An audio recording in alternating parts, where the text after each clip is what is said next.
মুক্তমনা লেখক ও ব্লগার হত্যায় জড়িত আনসারুল্লাহ বাংলা টিম নতুন করে সংগঠিত হচ্ছে বলে জানিয়েছে র্যাব। একটি স্বনামধন্য জাতীয় দৈনিকের সম্পাদককে হত্যার পরিকল্পনা করছিল জঙ্গি সংগঠনটি। গত রাতে ঢাকার আশুলিয়া থেকে আটককৃত সংগঠনের 4 সক্রিয় সদস্যকে প্রাথমিক জিজ্ঞাসাবাদে এমন তথ্য বেরিয়ে এসেছে বলে সংবাদ সম্মেলনে জানান র্যাবের আইন ও গণমাধ্যম শাখার পরিচালক মুফতি মাহমুদ খান। বিগত কয়েক বছরে মুক্তমনা লেখক, ব্লগার, অনলাইন অ্যাক্টিভিস্ট ও প্রগতিশীল মতাদর্শের কয়েকজনকে হত্যার মধ্য দিয়ে দেশ জুড়ে আলোচনায় জঙ্গি সংগঠন আনসারুল্লাহ বাংলা টিম। এরপর আইন শৃঙ্খলা বাহিনীর সাঁড়াশি অভিযানে কোণঠাসা হয়ে পড়ে তারা। গ্রেফতার হয় সংগঠনের শীর্ষ নেতারা। এরপরও মাঝে মধ্যেই আলোচনায় আসে জঙ্গি সংগঠনটি। গতরাতে রাজধানীর আশুলিয়া থেকে দেশীয় অস্ত্রসহ আনসারুল্লাহ বাংলা টিমের 4 সদস্যকে আটক করে র্যাব। সামাজিক যোগাযোগ মাধ্যম ব্যবহার করে কর্মী সংগ্রহের পাশাপাশি অস্ত্র প্রশিক্ষণের মাধ্যমে ভিন্ন মতাদর্শের অনুসারীদের হত্যার পরিকল্পনা ছিল তাদের। বগুড়ায় এক মুক্তমনা লেখককে হত্যার পরিকল্পনা ভেস্তে যাওয়ার কথা জানায় র্যাব।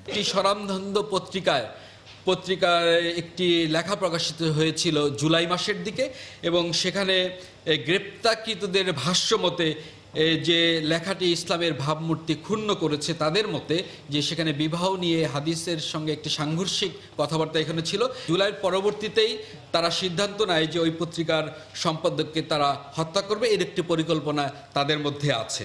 প্রাথমিক জিজ্ঞাসাবাদে তারা জানায়, জেলে থাকা শীর্ষ নেতা জসিমউদ্দিন রহমানের নেতৃত্বে নতুন করে সংগঠিত হচ্ছে আনসারুল্লাহ বাংলা টিম। জসিমউদ্দিনকে মুক্ত করতে সশস্ত্র হামলার পরিকল্পনাও রয়েছে তাদের। যে কোনো প্রক্রিয়ায় তারা চাচ্ছে যে জসিমউদ্দিন রহমানকে জেলখানা থেকে মুক্ত করা, এবং এই প্রক্রিয়ার অংশ হিসেবে দেশ বিদেশ থেকে অর্থ সংগ্রহ করছে এবং বিভিন্ন জায়গায় যোগাযোগ করছে, এবং যতদূর তাদের দেওয়া তথ্য মতে তারা বিভিন্ন মাধ্যমে জেলখানা থেকেই জসিমউদ্দিন রহমানের সঙ্গে যোগাযোগ করছে, এবং জসিমউদ্দিন রহমানের মোটামুটি একটু নিয়ন্ত্রক হিসেবে জেলখানা থেকেই কাজ করছে। বর্তমানে আনসারুল্লাহ বাংলা টিমের বেশ কয়েকটি গ্রুপ সক্রিয় রয়েছে এমন তথ্য জানিয়ে র্যাব বলছে সবাইকে আইনের আওতায় আনতে তৎপর রয়েছেন তারা।